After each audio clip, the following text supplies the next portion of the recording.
Hello नमस्कार दोस्तों, मेरे चैनल पर आप सभी का स्वागत है। पिछले हम लोग कितने दिन से क्लास नहीं ले रहे थे और हम लोग का वीडियो अपलोड नहीं हो रहा था। तो आज से आप लोग को डेली वीडियो मिलेगा। प्रत्येक दिन सुबह में और शाम में एक वीडियो हम अपलोड करेंगे। जैसे हो गया आपका प्रमेय 6.1 या 5 नंबर पूछता है। कितना पूछता है? 5 नंबर पूछता है। तो सबसे पहले हम इसको सिद्ध करेंगे। थेल्स प्रमेय, थेल्स का विलोम। तो सबसे पहले हम लोग आइए इसको सिद्ध करते हैं। थेल्स प्रमेय। जो भी बच्चे चैनल पर नए हैं जरूर सब्सक्राइब कीजिए और शेयर कीजिए दोस्तों के पास, ताकि वो भी पढ़ो। सिद्ध करते हैं प्रमेय 6.1। यदि किसी त्रिभुज की, यदि किसी त्रिभुज के कोई त्रिभुज है, कोई भी त्रिभुज ले लीजिए।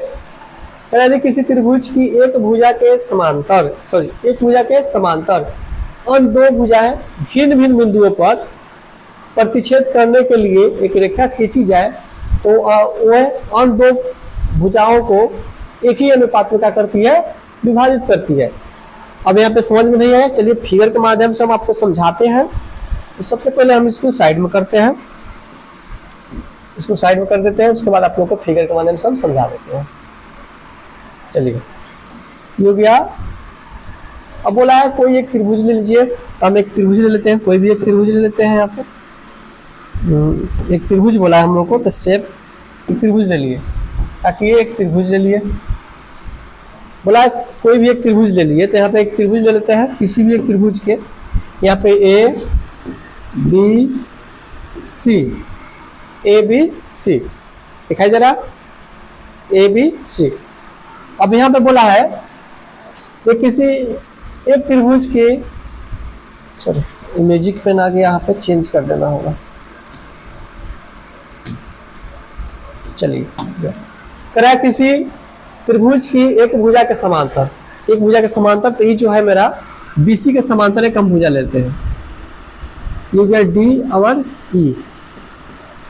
एक भुजा क्या ले लिए? इसके समांतर बीसी के समांतर क्या ले लिए? डी, एक भुजा ले लिए। ठीक। अब करें यहाँ पे समांतर एक अन्य भुजा, तो भिन्न भिन्न बिंदुओं पर, तो भिन्न भिन्न बिंदुओं पर प्रतिच्छेद कराते हैं हम। ये हो गया मेरा, ये हो गया, ये हो गया, ये हो गया ई एफ। ई और एफ दो बिंदु यहाँ पे हम लोग ले लिए। भिन्न बिंदु पर प्रतिच्छेद कराती है। भिन्न बिंदु पर प्रतिच्छेद करने के लिए एक रेखा खींची जाए, तो वो उन दो भुजाओं को एक ही अनुपात में विभाजित करती है। तो ये तो भुजा इसका ही हो गया। इसके समांतर हम लोग लिए डी ई, बीसी के समांतर। तो बच गया ए बी और बच गया मेरा ए सी। ये बोला है ये दोनों भुजा जो होगा आपस में क्या होगा? समांतर होगा, यानी बराबर भागों में बटेगा। क्या करें यहाँ पे? और दो भुजाओं को एक ही अनुपात में विभाजित करती है। ये जो होगा कहने का ए डी बराबर बी डी और ए ई बटा ई सी हम लोग को सिद्ध करना है। तो यहाँ पे लिखेंगे, सिद्ध करना स्टार्ट करते हैं। तो यहाँ पे लिखेंगे सिद्ध करना है, सिद्ध करना है। क्या सिद्ध करना है? बोला है ए डी बटा में डी बी और ए ई बटा में ई सी। ये हम लोग को प्रमाणित करना है, सिद्ध करना है। इतना समझ में आया? तो सबसे पहले हमको कहाँ चलना है, किस दिशा में चलना है, वहां पे हम लोग चलेंगे, चलने का प्रयास करेंगे। तो हमें कहाँ चलना है? ए डी बटा बी डी, ए बटा ए सी, यहाँ पे हम लोग को चलना है। तो इसी दिशा में हम चलेंगे। तो सबसे पहले आप लोग को दिखाई दे रहा होगा यहाँ पे त्रिभुज ए डी ई, जो व्हाइट कलर से वो हमको त्रिभुज दिखाई दे रहा है।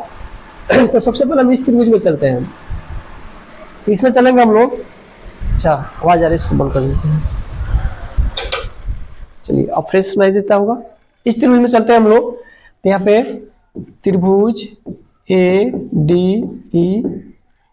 डी ई में जब इसमें चलिएगा तो क्या मिलेगा हम लोग को?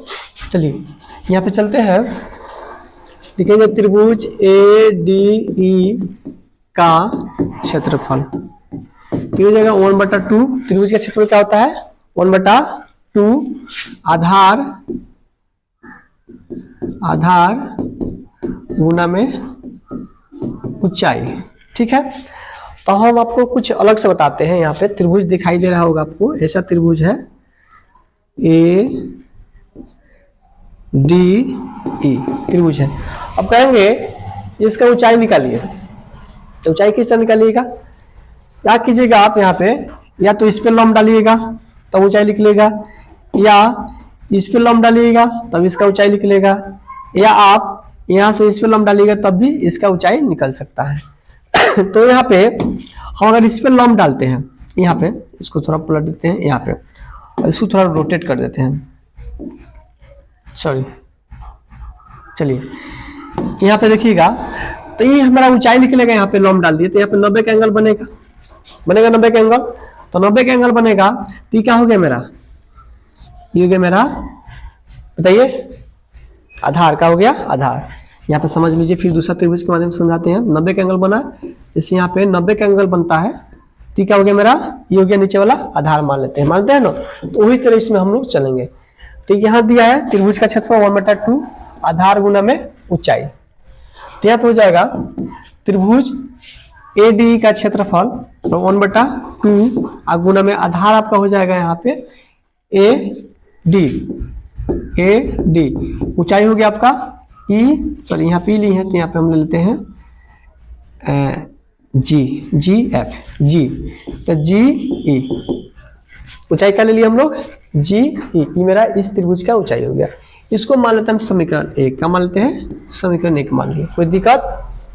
कोई दिक्कत नहीं है, आगे बढ़े, चलिए बहुत अच्छा। अब यहाँ पे हम लोग फिर चलेंगे त्रिभुज, इसमें चलते हैं, ये रेड वाला येलो कलर से दिखाई दे रहा होगा, इसमें चलते हैं हम लोग। यहाँ पे देखिए येलो कलर से दिखाई दे रहा होगा, चलिए यहाँ पे डी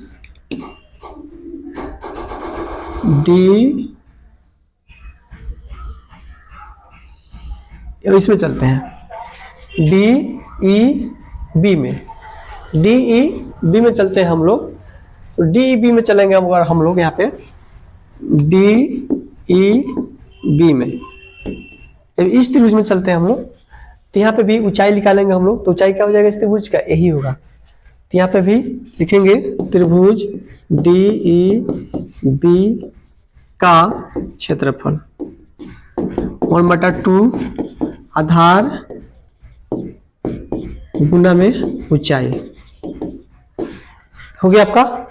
इसका भी होता है वही चीज होगा, तो 1/2 क्या हो जाएगा आधार, इसका आधार हो जाएगा DB, क्या हो जाएगा D गुना DB, गुना हो जाएगा ऊंचाई आपका GE। समीकरण 2 मान लिए, क्या मान लिए, समीकरण 2 मान लिए। कोई दिक्कत यहाँ तक आपको नहीं है, कोई तकलीफ नहीं है, तो आगे बढ़ते हैं।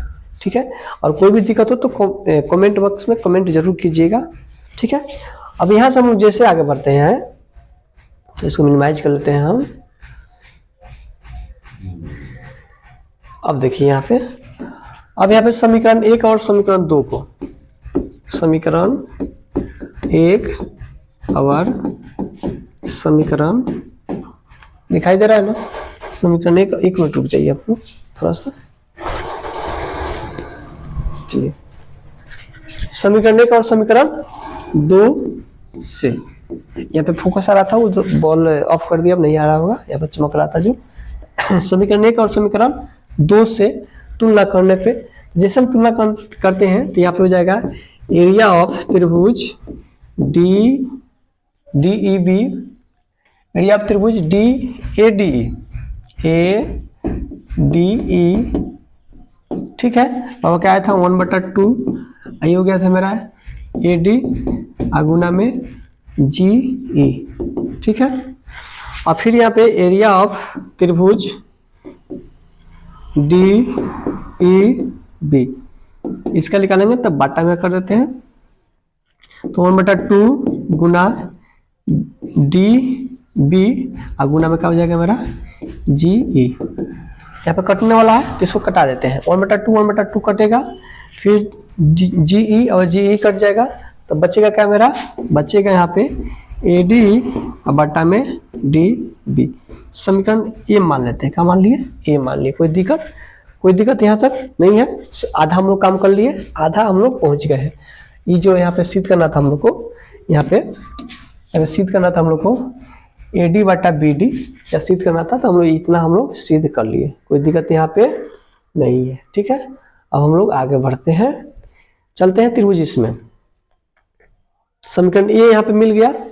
अब फिर इसका पहले स्क्रीनशॉट आप लोग ले लीजिए, तो इसका स्क्रीनशॉट आप लोग ले लीजिए, इसका स्क्रीनशॉट आप लोग ले लीजिए। चलिए इसका स्क्रीनशॉट आप लोग ले लीजिए फटाफट, आगे बढ़े हम, ले लिए। चलिए अब यहाँ पे हम आगे बढ़ते हैं। यहाँ पे फिर अब चलते हैं बड़ा वाला त्रिभुज में ADE में, फिर चलते हैं हम ADE में, तो लिखेंगे त्रिभुज ADE में। हम एक साइड चले थे, क्या चले थे, हम इधर साइड चले थे, अब इस साइड में चलते हैं। हम A से B के तरफ चले थे, अब A से C के तरफ चलते हैं, तो हमें मिल जाएगा AE बटा में EC मिल जाएगा। ठीक है, इसलिए हम इस साइड में चलते हैं। तो इसमें चलेंगे हम लोग, तो लिखेंगे त्रिभुज एरिया ऑफ त्रिभुज ADE का क्षेत्रफल, त्रिभुज ADE का क्षेत्रफल वो क्या हो जाएगा 1/2 आधार गुना में ऊंचाई। ठीक है, तो जब इसका निकालेंगे आधार गुना ऊंचाई, तो इसमें जब आएंगे तो आधार क्या हो जाएगा मेरा, आधार हो जाएगा AE 1/2 AE आधार हो गया, और ऊंचाई क्या हो गया मेरा, यहाँ पे DF हो गया, DF ऊंचाई हो गया। इसको मान लेते समीकरण 3, क्या मान लिए, समीकरण 3 मान लिए। कोई दिक्कत, कोई शिकवा नहीं है, तो आगे बढ़ते हैं। ठीक है, अब यहाँ पे फिर चलते हैं हम लोग इस त्रिभुज में। यहाँ पे ग्रीन कलर से लिख रहे थे, देख लीजिएगा आप लोग। इसमें ये जो है मेरा, इसमें चल रहा है। ठीक है, तो लिखेंगे त्रिभुज BCE में, इसमें चल रहा है BCE में। तो इसमें जब चलेंगे हम लोग, तो लिखेंगे यहाँ पे एरिया ऑफ त्रिभुज BCE का, तो यहाँ पे क्षेत्रफल हो गया, क्या होता है, होता है त्रिभुज का क्षेत्रफल 1/2 गुना आधार गुना में ऊंचाई, मेरा क्षेत्रफल हो गया त्रिभुज का। जब इसमें चलेगा तो इसका होता है 1/2, आधार क्या हो जाएगा, आधार हो जाएगा इसमें EC, क्या हो जाएगा EC। ऊंचाई क्या हो जाएगा इसमें, ऊंचाई हो जाएगा ऊपर DF, क्या हो जाएगा DF हो गया। इसको मान लेते हैं समीकरण 4, क्या मान लिए, समीकरण 4 मान लिए। अब समीकरण 3 और समीकरण 4 को तुलना करने पे लिखेंगे यहाँ पे समीकरण 3 और समीकरण 4 से, समीकरण 3 और समीकरण 4 को जब तुलना कीजिएगा तो यहाँ पे मिलेगा हमको एरिया ऑफ त्रिभुज ADE बराबर 1/2 क्या है AE गुना में DF। ठीक है, बट्टा में हो गया आपका। फिर 4 समीकरण मेरा है एरिया ऑफ त्रिभुज BCE बराबर 1/2 EC गुना में DF, यही है समीकरण 4, लिख दिए। अब यहाँ पे कटाएंगे, क्या करेंगे, कटा देते हैं इसको। तब इसको कटाएंगे तो 1/2 कटेगा, फिर TF कट जाएगा, तो बचेगा क्या मेरा, बचेगा यहाँ पे AE बटा में EC। समीकरण B मान लिया, क्या मान लिए, समीकरण B। अब थोड़ा गौर कीजिएगा यहाँ पे समीकरण A और समीकरण B को देखिएगा आप लोग, दिखाई दे रहा है ना। समीकरण A यहाँ पे आया था मेरा, समीकरण A यहाँ पे है और समीकरण B यहाँ पे है। यही हम लोग को सिद्ध करना था, ये हम लोग का करना था, यहाँ पे सिद्ध करना था यही चीज। देखिए तो यहाँ पे लिखेंगे समीकरण A और समीकरण B से प्रमाणित हुआ, प्रमाणित हुआ। क्या हुआ प्रमाणित? AD बट्टा में DB बराबर AE बट्टा में EC प्रूव्ड। ये हम लोग को सिद्ध करना था। ठीक है, तो चलिए दोस्तों, यहाँ पे हम लोग इसका स्क्रीनशॉट आप लोग ले लीजिए। 6.1 को अच्छा और इजी तरीका में सिद्ध कर दिए। अब ये जो था मेरा थेल्स पर, थेल्स का विलोम को देखते हैं हम लोग, उसको भी किस तरह इजी में हम लोग जल्दी जल्दी सिद्ध करेंगे। तो आप लोग जल्दी से जल्दी क्या कीजिए, चैनल को सब्सक्राइब कीजिए और शेयर जरूर कीजिएगा अपने दोस्तों के पास, ताकि वो भी पढ़ सके। तो आइए हम लोग 6.2 को देखते हैं यहाँ पे।